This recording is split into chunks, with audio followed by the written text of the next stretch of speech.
Hallo liebe Musikstore TV-Zuschauer, herzlich willkommen zu einer weiteren Folge Best of 10. 10 Fragen, 10 Antworten in 10 Minuten.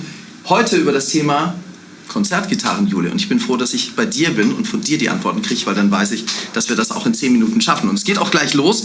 Konzertgitarren ist das Thema. Frage 1. Worin unterscheidet sich eine Konzertgitarre von einer Westerngitarre?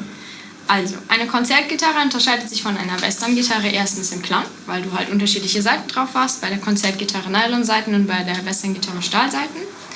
Du hast außerdem eine unterschiedliche Zugkraft. Also bei den Westerngitarren hast du um die 90 Kilo Zugkraft und bei den Konzertgitarren hast du 50 bis 60 Kilo Zugkraft. Das heißt, es ist einfach viel leichter, die Töne zu erzeugen und die Saiten dauerhaft runterzudrücken, wenn du eine Konzertgitarre spielst. Du brauchst also weniger Kraft beim Genau. Drücken, nicht? Und tatsächlich ist sie auch vom Klang her einfach weicher und wird halt in anderen Bereichen genutzt. Okay. Frage 2. Welche Musikrichtungen spielt man klassischerweise auf der Konzertgitarre? Wahrscheinlich Klassik, ja? Ja, genau. Also ist das? Viel halt Klassik tatsächlich, aber auch in die spanische Richtung, also in die Flamenco-Richtung zum Beispiel. Das sind so die klassischen Richtungen, wo man gut mit der Konzertgitarre hingehen kann. Man sieht die wirklich ganz selten irgendwie bei Ed Sheeran oder bei Songs, die man von Bob Dylan kennt oder so. Also in der Popmusik findet es eigentlich kaum statt. Ja, das stimmt. Also es ist auch nicht so das, wo das Ohr so dran gewöhnt ist. Also man ordnet das doch eher schon Richtung Orchester, Klassik oder halt spanische Stücke. Aber es gibt tatsächlich Künstler, die in der Popmusik auch die klassische Gitarre nutzen. Zum Beispiel Sting oder The Police, also die Band von ihm. Stimmt. Der hat die teilweise mit drin. Aber es gibt einen ganz anderen, also es gibt eine andere Atmosphäre irgendwie. Wird bei Sting dann eher ein bisschen jazzy, aber es ist dann selten richtig poppig. Vielleicht als solistische Einlage finden dann wieder Konzertgitarren Zum Beispiel. Wieder in den Raum, nicht? Frage Nummer 3. Was sind die Vorteile der klassischen Gitarre als Einsteigerinstrument? Ja, also wie gerade schon angedeutet, du hast einfach weichere Saiten, dadurch, dass die Spannkraft nicht so hoch ist. Und dementsprechend hast du die Möglichkeit, auch länger viel zu üben. Du brauchst nicht so viel Kraft, um den Ton zu erzeugen. Das ist gerade bei Kindern halt super, weil halt schnellere Erfolgserlebnisse da sind. Es schneidet auch nicht so in die Fingerkuppen. Ganz genau, weil du am Anfang halt keine Hornhaut hast. Ne? Also irgendwann kannst du dann ganz lange auch auf einer Stahlseitengitarre spielen zum Beispiel. Aber für den Einstieg ist das halt einfach schöner. Und es ist auch gut bei einer klassischen Gitarre, dass der Hals breiter ist als bei einer Western-Gitarre. Das heißt, du hast generell mehr Platz auf dem Griffbrett. Klar, du musst eine größere Distanz überbrücken auch, aber für die einzelnen Töne musst du nicht so explizit greifen, weil du nicht du hast nicht so sehr die Gefahr, die anderen Seiten mit anzuspielen. Ah, okay, da kommen wir nämlich auch gleich zur nächsten Frage. Frage Nummer 4. Gibt es auch Konzertgitarren mit schmalerem Griffbrett? Das wäre natürlich super, so eigentlich so eine Mischung aus den Western-Gitarren, die einen schmalen Hals haben. Also das ist tatsächlich auch eine Frage, die oft gestellt wird, also die auch mich betrifft, weil ich sehr kleine Hände habe und für mich ist das sehr schwierig, auf einer normalen Gitarre oder auf einer klassischen Gitarre große Griffe, sag ich mal, oder mit größerer Spanne die Griffe zu greifen. Es gibt Konzertgitarren mit schmalerem Griffbrett, das ist nicht so gewöhnlich, also es ist schon etwas seltener. Oftmals ist das verbunden mit einem Pickup-System, also mit einem Tonabnehmer, weil das dann für den Bühnengebrauch auch einfach handlicher ist. Aber es gibt durchaus auch klassische Gitarren ohne Tonabnehmer mit einem schmaleren Griff. Die nennt man dann Small Neck größtenteils. Würde sich das klanglich irgendwie bemerkbar machen? Nee. Also geübte Spieler klingen auf einem Small Neck genauso wie auf einer normalen. Okay. Ja. Frage Nummer 5 ist, was bedeutet ein Halb, Dreiviertel? Also aus der Mathematik, aus der Algebra weiß ich das wohl, aber bei Konzertgitarren? Ja, also du hast halt dadurch, dass die Konzertgitarre sich als Einsteigerinstrument gut eignet, auch diese Orientierung Richtung Kindergitarre. Und die Kindergitarren werden halt aufgeteilt in diese verschiedenen Größenordnungen. Also du hast eine Viertelgitarre, eine halbe Gitarre, eine Dreiviertel, manchmal sogar eine 7/8 und halt die 4/4, also typische klassische Gitarre. 4/4 wäre das, was wir jetzt hier ganz genau sehen? Richtig. Und das andere ist halt kleiner jeweils an die Altersklassen einfach angepasst. Okay, also für ein 6-, 7-jähriges Kind würdest du sagen, eher eine halbe, ganz genau. Richtig. Alles klar. Kann man eine Konzertgitarre, ist die Frage Nummer 6, auch im Stehen spielen? Ich habe jetzt bei den Western-Gitarren gesehen, da gibt es überall so Schrauben und Dots, wo man einen Gurt anbringen kann, aber bei den Konzertgitarren gar nicht. Nee, oftmals nicht, weil auch einfach die Art zu spielen eine andere ist. Du hast die Konzertgitarre ja auch oftmals auf dem linken Bein, wenn du Rechtshänder bist, um wirklich am Hals nah zu sein mit der Hand. Wofür wahrscheinlich dann auch diese Beule schon vor Hunderten von Jahren entwickelt worden ist. Ich meine, aber die hast du ja bei der Western-Gitarre auch. Ne? Ja, die kam später, ne? Die Western-Gitarre? Du, keine Ahnung, ehrlich gesagt. Also ich glaube, die USA waren erst später da, bevor es die Spanier gab. Ja. Wahrscheinlich ist es auch deshalb gemacht, damit man das hier besser auf dem Oberschenkel platzieren das kann nicht? sein. Aber die ist auch vom Korpus einfach kleiner, ne? Dementsprechend passt das auch besser. Genau, und es wird halt oftmals gefragt, ob es die Möglichkeit gibt, eine Konzertgitarre im Stehen zu spielen. Und du hast tatsächlich die Möglichkeit, das zu machen. Es gibt sogenannte Schalllochgurte, die du quasi unter der Gitarre durchführst und dann in die Decke hängst. Und dann hast du quasi die Gitarre um den Hals hängen.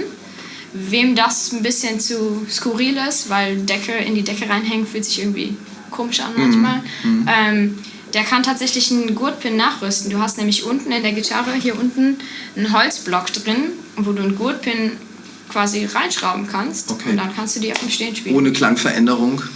Also würdest du auch das machen bei einer 4.000 € Konzertgitarre?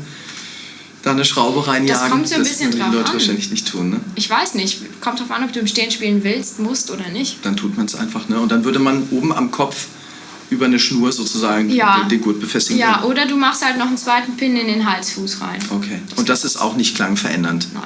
Okay. Das ist immer die wichtigste Frage, verändert es meinen Sound. Die Frage Nummer 7 wäre, kann man auf eine Nylon-Seitengitarre auch Stahlseiten ziehen? Bitte nein. Sind da überhaupt nur Nylon-Seiten drauf auf einer Konzertgitarre? Oh ja, das ist auch eine Frage, die so oft gestellt wird, weil die tiefsten 3 Seiten sind halt umwickelt. Also diese hier, ne? Ja, ganz genau. Und es sieht halt aus, als wären es Stahlseitengitarren oder beziehungsweise als wären die drei Seiten aus Stahl. Sind sie aber gar nicht. Die haben einen Nylonkern, die sind einfach nur umwickelt. Okay.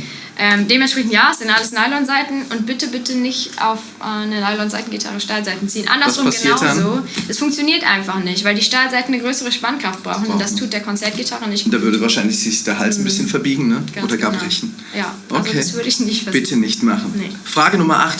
Sind 100-€ gute Gitarren zum Einstieg? Ja. Also ja, auf jeden Fall. Wir sagen so um die 100. Welche, ne? Ja, wir sagen so um die 129 €, damit du einfach eine Stimmstabilität hast, damit du eine Oktavreinheit hast, eine Bundreinheit.